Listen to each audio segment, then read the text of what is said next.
सोने चांदी का लहंगा कितना खूबसूरत दिख रहा है। अगर मैं इसे पहनूं मैं तो राजकुमारी लगूंगी। पहन के देखती हूँ कैसी लगती हूँ, उसके बाद माँ को भी दिखाऊंगी। रीमा ये जादुई सोने चांदी का लहंगा पहन लेती है जो काफी खूबसूरत दिख रही थी और अपने घर वालों को दिखाने के लिए जाती है। रीमा की माँ आशा देवी के घर कुछ मेहमान आए हुए थे। सभी कोई हॉल में बैठे हुए थे। तभी वहाँ पर रीमा आती है, वो लहंगा पहनकर। माँ बताओ मैं कैसी दिख रही हूँ? ये लहंगा में एकदम राजकुमारी जैसी ना। रीमा की माँ आशा देवी और उसके मेहमान रीमा को देखकर शॉक्ड हो जाते हैं। अरे शुभम तुम ही बता दो मैं कैसी दिख रही हूँ? अरे रीमा कुछ पहनोगी तब तो बता पाऊंगा कैसी दिख रही हो। छी छी ऐसे कोई आता है मेहमानों के सामने? अरे बेटी तेरे कपड़े कहाँ गए? ऐसे विकनी में मेहमानों के सामने छी शर्म से नाक कटा दी। अरे ये क्या, मैं विकनी में? मेरा लहंगा कहाँ गया? इतना सुंदर था, कहाँ चला गया? और मैं आखिर रीमा विकनी में कैसे आ जाती है? उसके शरीर से वो सोना चांदी का लहंगा गायब कैसे हो जाता है? जानने के लिए कुछ समय पहले चलते हैं। ये है रूपा जो वक्त की सताई हुई लड़की थी जिसके माँ बाप गुजर चुके थे। सिर्फ रूपा ही थी अपने घर में अकेली। अभी तक रूपा की शादी नहीं हुई थी। वो काफी दुखी रहती थी क्योंकि रूपा के खुशी होने का कोई कारण नहीं था। वो एक रोज नदी किनारे पानी भरने आती है और खुद रो रही होती है। अरे मैं क्या करूं? माँ बाबा भी मुझे छोड़ कर चले गए इस दुनिया में अकेले। अब मैं क्या करूं? इस दुनिया में अकेले अब अच्छा नहीं लगता माँ बाबा। मैं सोचती हूँ तुम्हारे पास ही चले आऊं, क्या करूं? ऐसे रूपा नदी किनारे बैठकर रो रही होती है। तभी उधर से पंडित जी गुजर रहे थे। रूपा को देखकर वहीं रुक जाते हैं। अरे रूपा बेटी यहाँ क्या कर रही है और रो क्यों रही है? तेरे दुखों के दिन गए, अब खुशी के दिन है। कहाँ कहाँ नहीं ढूंढा तुमको और यहाँ मिली। अरे पंडित जी प्रणाम। अब मैं क्या करूं? आपको तो मेरे हालात पता है, आप ही बताइए। अरे रूपा बेटी तेरे लिए एक बहुत ही अच्छा लड़का का रिश्ता आया है। रिश्ते को मैं रोक के रखा हूँ सिर्फ तेरे लिए, तेरे जैसे अच्छी लड़की के लिए। वो लोग एक अच्छी लड़की चाहते थे, इसीलिए तो अपनी रूपा बेटी के लिए रखा हूँ। अच्छा परिवार है, कल वो लोग देखने आएंगे, थोड़ा सज धज के अच्छे से रहना। दूसरी रोज आशा देवी अपने बेटे राजीव के साथ रूपा को देखने के लिए गांव पहुंच जाते हैं जहां पर पंडित जी भी मौजूद थे। अरे पंडित जी आप तो कह रहे थे बहुत अच्छी लड़की है, जरा बुलाइए तो लड़की को भी तो देखो कैसी है। अरे हाँ जजमान जरूर देखिए, बहुत ही सुशील शांत स्वभाव की सुंदर लड़की है, अभी बुलाता हूँ। अरे रूपा बेटी आना मेहमानों के लिए चाय वगैरह लेकर। रूपा पंडित जी की बात सुनते ही चाय लेकर वहाँ पहुँच जाती है। ये लीजिए चाय। पहली बार रूपा और राजीव की नजर मिलती है। राजीव नजरों ही नजरों में रूपा को पसंद कर लेता है क्योंकि उसे काफी पसंद आती है रूपा। अरे हाँ पंडित जी आप तो सही कह रहे थे, लड़की काफी सुंदर सुशील है। अरे हाँ जजमान, बस बिन माँ बाप की बेटी है, कोई देखने वाला नहीं है, इसकी एक शादी दे दूं मैं भी अच्छे से, तो सोचूंगा भगवान की बड़ी ही कृपा हुई इस लाचार बेटी पर। अरे हाँ पंडित जी कोई बात नहीं, हमें तो लड़की पसंद आई, हम तो इसे बहू बनाना चाहते हैं। आप तो कह ही रहे बिन माँ बाप की बेटी है, दहेज में तो कुछ नहीं दे सकती, ये तो पता ही है, घर की हालत देख के भी पता चल रही है। लेकिन हाँ शादी में कम से कम एक अच्छा लहंगा बन के आए, इतना तो कर ही सकती है। अरे हाँ जजमान आपकी बात को जरूर हम रखेंगे, जरूर इसे अच्छा लहंगा पहना कर ही शादी दिलवाएंगे। तो ठीक है पंडित जी हम उठते हैं, आप अच्छी सी तारीख देखिए, अच्छा दिन देखकर हमें इत्तला कर दीजिए शादी की दिन। जी जरूर। आशा देवी और उसका बेटा राजीव दोनों वहाँ से चले जाते हैं। तभी इधर रूपा पंडित जी से पूछती है, अरे पंडित जी आपने तो कह दिया कि शादी में अच्छा लहंगा पहना कर मैं बैठूंगी, लेकिन ये अच्छा लहंगा आएगा कहाँ से? मेरे पास तो फूटी कौड़ी भी नहीं है, अच्छे कपड़े भी नहीं है, तो मैं क्या करूँ? अरे रूपा बेटी चिंता मत कर, वो जो तेरा बक्सा है ना, तेरी माँ तेरे लिए रख के गई है, देखना जरूर उसमें अच्छा सा लहंगा होगा तेरी माँ का, वही पहन लेना, सबको पसंद आएगा, बाकी ऊपर वाले पे छोड़ देना। धीरे धीरे समय बीतता है और रूपा की शादी का समय आ जाता है। रूपा अपनी माँ की तस्वीर के नीचे खड़ी होकर, माँ आज मेरी शादी है, तुम यहाँ होती तो कितना अच्छा होता। शादी में वो लोग चाहते मैं एक अच्छा लहंगा पहन के जाऊं, लेकिन मेरे पास तो कुछ भी नहीं है, तो मैं क्या पहनूं? बस यही है तुम्हारा बक्सा जो तुम मुझे दे के गई हो। अब इसमें एक अच्छा सा लहंगा हो ताकि उन लोगों को पसंद आ जाए। रूपा काफी उदास थी। वो धीरे धीरे बक्सा खोलती है आंख बंद करके, ताकि इसमें कुछ अच्छा सा लहंगा हो जाए।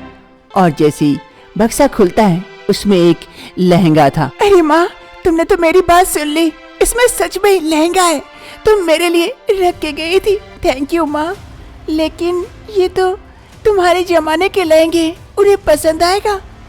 खैर मैं पहन के देखती हूँ कैसी लगती हूँ। फिर रूपा जाकर वो पुराना वाला उसकी माँ का लहंगा पहन कर आती है, जो काफी पुरानी थी, कुछ खास नजर नहीं आ रही थी। अरे ये तो अच्छी नहीं लग रही है माँ, इस ड्रेस में अगर मैं गई तो शायद शादी ही तोड़ दे। अब मैं क्या करूँ, मेरे पास तो और दूसरा लहंगा भी नहीं है और कोई दूसरा उपाय भी नहीं है माँ। अब क्या करूँ, तेरा आशीर्वाद रहेगा तो सब कुछ हो सकता है। काश ये लहंगा काफी अच्छा दिखता तो वो लोग हमारी शादी नहीं तोड़ते, आज मुझे एक अच्छा जीवन मिल जाता। अब नहीं पता क्या होगा। रूपा जैसे ये बात कहती है, देखते ही देखते वो लहंगा अपना रंग बदलने लगता है और कुछ ही समय में सोने चांदी से भरा ये लहंगा हो जाता है, जो रूपा पर काफी अच्छा लग रहा था। रूपा कभी सपने में भी नहीं सोच सकती थी ऐसे लहंगे के बारे में। अरे ये क्या, ये लहंगा ऐसे परिवर्तन हो गया, ये जादुई लहंगा। वाओ माँ, थैंक यू माँ, मैं कभी सपने में भी नहीं सोच सकती थी कि मैं कभी ऐसा लहंगा पहनूंगी। इतना कॉस्टली लहंगा, इतना अमीरी लहंगा जो मैंने कभी भी किसी के शादी में भी नहीं देखी हूँ। ये तो सोने चांदी से लदा हुआ लहंगा है। वाह वाह, thank you thank you thank you माँ। जिसके ऊपर माँ बाप का आशीर्वाद होता है उसको सब कुछ मिल जाता है। रूपा ये लहंगा देखकर काफी खुश हो जाती है और शादी के लिए चली जाती है मंडप की ओर। रूपा का शादी मंदिर में होने वाला था। सभी कोई मंदिर में रूपा का इंतजार कर रहे होते हैं, लेकिन रूपा अभी तक नहीं आई थी। अरे पंडित जी, क्या हो गया? रूपा अभी तक नहीं आई शादी के लिए, क्या बात है, इतनी देरी हो रही है? अरे महाशय, आज शादी का समय है, थोड़ा सा समय तो लगेगा, दुल्हन को सजने संवरने में आती ही होगी। अरे माँ, उसके पास तो फूटी कौड़ी भी नहीं है सजने संवरने के लिए, कपड़ा भी होगा कि नहीं होगा, और उसे समय लग रहा है तैयार होने में। ये हंसने वाली बात कर रहे पंडित जी। अरे हाँ बेटी, तू सही कह रही है, लग रहा है उसके पास लहंगा ही नहीं है पहन के आने के लिए, इसीलिए लगता है शादी के डर से भाग गई। अरे माँ रीना, ये क्या कह रही हो? आने तो दो उसे, पहले ही तुम लोग अनुमान लगा के बैठे हो कि वो भाग गई। अरे हाँ भैया, ठीक है, तुम्हारी बात सुनकर कुछ देर और इंतजार कर लेते, देखते तुम्हारी दुल्हन आती है या भाग गई। सभी कोई रूपा का मजाक उड़ा रहे होते हैं, तभी वहाँ पर रूपा पहुँचती है सोने चांदी से लदा हुआ जादुई लहंगा पहनकर, जो देखकर रीना और उसकी माँ के तो आंख मुंह खुले के खुले रह जाते हैं कि इतना महंगा लहंगा पहनकर रूपा कैसे आ सकती है। वो लोग भी ऐसे लहंगे सपनों में भी नहीं देखी थी। अरे माँ, रीना, क्या हुआ, तुम लोगों के मुंह बंद हो गए क्या? देखो मेरी दुल्हन आ गई, अब कुछ बोलो, और लहंगा भी देख लो कैसा पहन के आई है। सच में इतनी खूबसूरत तो लग रही है, तुमसे भी बढ़िया रीना। अरे पंडित जी, चलिए शुरू कीजिए, मेरी दुल्हन तो आ गई। अरे हाँ जजमान, जरूर।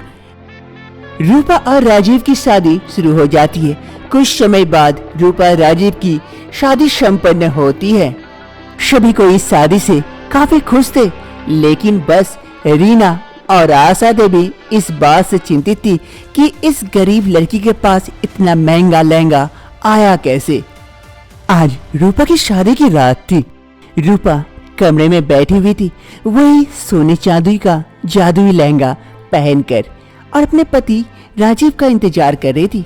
कुछ समय बाद राजीव आता है, हाथों में एक गुलाब का फूल लिए। अरे रूपा रूपा रूपा, ये गुलाब तुम्हारे लिए खास। तुम इतनी खूबसूरत लग रही हो, मैं सपने में भी नहीं सोच सकता था कि तुम इतनी खूबसूरत लगोगी। तुम तो एकदम राजकुमारी लग रही हो। ओह थैंक यू जी। अरे रूपा, बुरा ना मानो तो मैं एक बात पूछूं? हाँ जी पूछिए ना। अरे रूपा, तुम्हें इतना महंगा लहंगा कहाँ से मिला? ये सोने चांदी से लदा हुआ लहंगा? ये तो मेरी माँ का लहंगा है। ये जादुई लहंगा है। इसे मैं जब भी पहनूंगी ऐसे ही दिखेगी, लेकिन कोई और पहने तो दिखेगी नहीं। वाह, ये तो बहुत अच्छा है। तुम्हारा लहंगा हमेशा तुम्हारा ही रहेगा, कोई इसे ले भी नहीं पाएगा। आप भी बहुत अच्छे हैं जी, जो आप मेरी इतनी सपोर्ट की। वहाँ वो पंडित जी बता रहे थे मुझे। अरे तुम मेरी बीबी हो, तुम्हारी सपोर्ट नहीं करूँगा तो और किसकी करूँगा? अब छोड़ो, आज हमारी सुहागरात है, इसके बारे में सोचे। अभी नहीं। अभी अभी। ऐसे ही रात बीतती है। शादी की दूसरी सुबह रूपा अपना लहंगा उतारकर वही बिस्तर पर रख देती है। अरे लहंगे को अभी यही रहने देती हूँ, तब तक मैं जल्दी से नहा के आ जाती हूँ, फिर समेट के रख दूंगी। रूपा लहंगा वहीं छोड़ नहाने के लिए चली जाती है। तभी वहाँ पर रूपा की ननद रीना आती है कमरे में। अरे भाभी, भाभी कहाँ हो? भाभी भी। रीना की नजर उस सोने चांदी से लदा हुआ लहंगे पर पड़ती है जो बिस्तर पर रखी हुई थी। अरे ये भाभी का सोना चांदी से लदा हुआ लहंगा। अगर भाभी उतनी खूबसूरत लग सकती है तो मैं तो उनसे ज्यादा लगूंगी। पहन के देखती हूँ, अभी तो भाभी भी नहीं है। फिर रीना वो सोने चांदी से लदा हुआ जादुई लहंगा पहन लेती है। पहनने के बाद रीना बहुत ही खूबसूरत दिखती है। अरे तो मेन जादू इस लहंगे का है। इसे पहनने के बाद मैं तो और भी खूबसूरत हो गई। वहाँ भी तो ये लहंगा पहने थी, इसीलिए खूबसूरत दिख रही थी। मैं तो अति खूबसूरत राजकुमारी बन गई हूँ। अब इस लहंगे को पहनकर माँ को दिखा के आती हूँ, तभी तो माँ को भी पता चलेगा उसकी बेटी कितनी खूबसूरत है। रीना वो लहंगा पहनकर वहाँ से चली जाती है। आशा देवी के घर कुछ मेहमान आए हुए थे। रीना वो लहंगा पहनकर वहाँ पहुँच जाती है। ये जादुई लहंगा था, जिस कारण वो लहंगा तो गायब हो जाता है और रीना सिर्फ बिकनी में आ जाती है। ये देखकर मेहमान शर्म से वहाँ से चले जाते हैं। अरे रीना, ये क्या, तुझे शर्म नहीं आती? ऐसे चड्डी बनियान में आ गई यहाँ पर। ची ची ची, हमारी इज्जत को मिटा के रख दी। अरे नहीं माँ नहीं, मैं तो भाभी का वो सोने चांदी से लदा हुआ लहंगा पहन के आई थी जो काफी खूबसूरत दिख रही थी। अब नहीं पता ये लहंगा कहाँ चला गया और मैं इस बिकनी में आ गई। मुझे खुद शर्म आ रही है। रीना शर्म से वहाँ से भाग जाती है। रूपा ये सारी चीजें देखती है और मन ही मन माँ को थैंक्स कहती है। अरे माँ, थैंक यू। तूने ऐसा लहंगा दिया कि तेरी बेटी पहने तो सबसे सुंदर और कोई पहने तो लहंगा ही गायब हो जाए। वाह माँ, थैंक यू माँ, थैंक यू। ऐसा लहंगा तो मैं कभी नहीं देखी हूँ, तेरा ये जादुई लहंगा। रूपा को मिला माँ के आशीर्वाद के रूप में एक जादुई लहंगा जो रूपा हमेशा संभाल के रखती है। रूपा की आज पहली रसोई थी। वो बहुत सारे पकवान बनाती है सभी के लिए, ताकि सबका दिल जीत पाए। रूपा सबके लिए खूब सारे पकवान वाले खाना बनाती है जो पूरे परिवार को काफी पसंद आती है। माँ जी, गुलाब जामुन दूं? अरे अभी नहीं बहू, पूरे खाना तो समाप्त करने दे। इतना अच्छा खाना खा के तो मन तृप्त हो गया। सबको रूपा का खाना खूब पसंद आता है। रूपा अपने परिवारजनों के साथ आगे की जिंदगी अब खुशी खुशी बिताती है। रेखा प्रेग्नेंट थी। अचानक से उसके पेट में दर्द शुरू हो जाता है। माँ जी, जल्दी आइए। रेखा दर्द से तड़प रही थी और अपनी सास को आवाज लगा रही थी। तभी उसकी सास रेखा की आवाज सुन दौड़े दौड़े कमरे में आती है। अरे बहू, बहू क्या हो गया तुझे? पेट में दर्द शुरू हो गया? अरे कहीं से बच्चा होने वाला होगा तो। माँ जी, कुछ कीजिए। अरे हाँ बहू, मैं करती हूँ। अभी तुरंत मैं फोन करती हूँ बेटे को।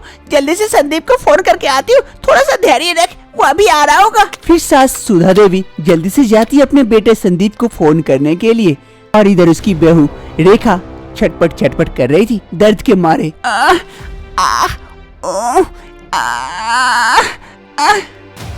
सुधा देवी जल्दी से अपने बेटे को फोन करके रेखा के पास पहुंच जाती है। अरे बहू चिंता मत कर, आ रहा है संदीप, बोला जल्दी आ रहे हैं, बस थोड़ा सा धैर्य रख बहू, थोड़ा सा बस। माँ जी और सहन नहीं हो रही है, काफी दर्द हो रही है।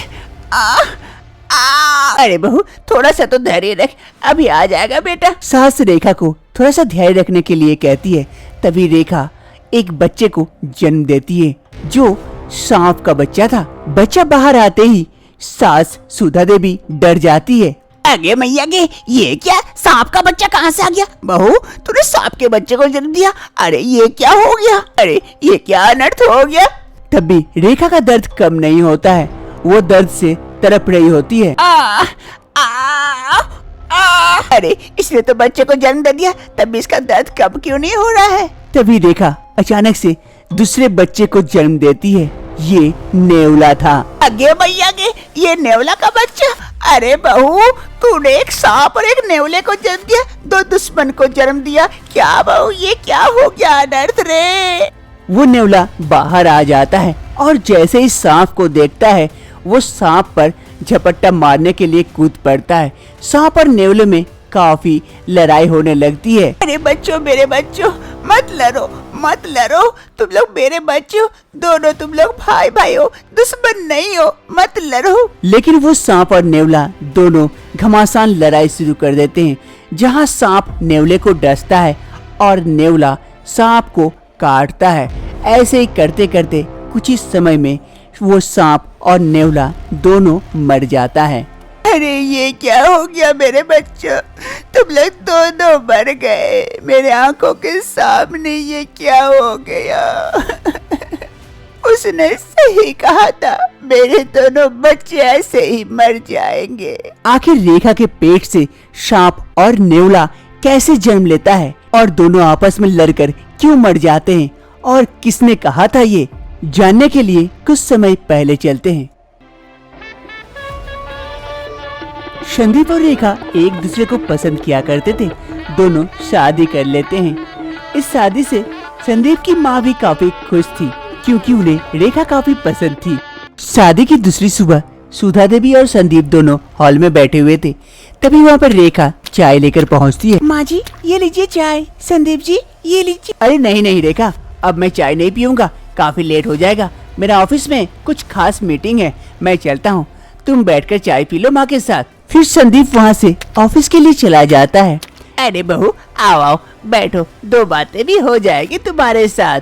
फिर रेखा जाकर अपनी सास के बगल में बैठ जाती है और दोनों चाय के साथ बातें भी खूब करते हैं। अब ऐसे ही दिन बीतने लगते हैं। ऐसे ही समय बीतने के साथ साथ रेखा भी प्रेग्नेंट हो जाती है। एक रोज संदीप बालकोनी में बैठा हुआ था, तभी रेखा उसके पास चाय लेके आती है। संदीप जी चाय। अरे रेखा तुम प्रेग्नेंट हो और तुम इस वक्त चाय लेके आ रही हो, पागल हो गई हो, इस वक्त तो तुम्हें आराम करना चाहिए। अरे संदीप जी दिन भर तो आराम ही करते रहती हूँ, अब थोड़ा सा काम नहीं करूँगी तो कैसे चलेगा?